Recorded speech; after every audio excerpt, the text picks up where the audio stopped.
প্রিয় দর্শক, আসসালামু আলাইকুম। দর্শক, আপনাদের প্রীতি ও শুভেচ্ছা জানিয়ে শুরু করছি আমাদের আজকের প্রতিবেদন। তো দর্শক, আজকে আমরা এক অসহায় মেয়ের গল্প তুলে ধরব, যার নাম হচ্ছে প্রিয়া।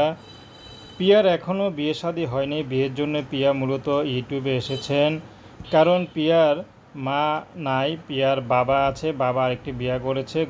প্রিয়ার ঘরে সৎ মা খুবই কষ্ট দেয়।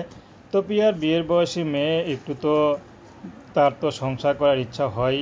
তো প্রিয়ার মাকে কখনো বলার সাহস পায় না, কিন্তু প্রিয়ার মা যে বলবে মেয়েটাকে বিয়ে দিবে সেই ব্যবস্থা করছে না।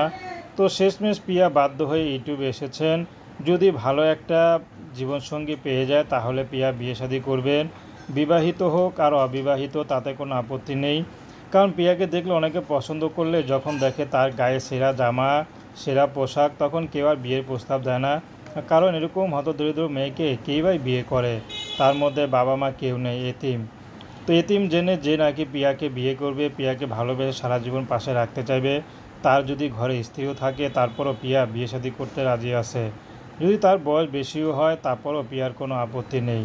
প্রিয়ার ব্যক্তিগত কোনো পছন্দ নেই। তো প্রিয়ার পড়াশোনার খুব ইচ্ছা ছিল, কিন্তু পড়াশোনাটাও করতে পারেনি। আরবি টুকটাক পড়েছে, বাংলাও টুকটাক পড়েছে চলার মতো। তো দর্শক, প্রেম ভালোবাসা, সাহায্য সহযোগিতা, বিয়ে শাদী করা একান্ত আপনাদের ব্যক্তিগত ব্যাপার। আসুন আমরা পাঁচ ওয়াক্ত নামাজ পড়ি, সর্বদাই দেশের সেবা করি। আসসালামু আলাইকুম ওয়া রাহমাতুল্লাহি ওয়া বারাকাতুহু।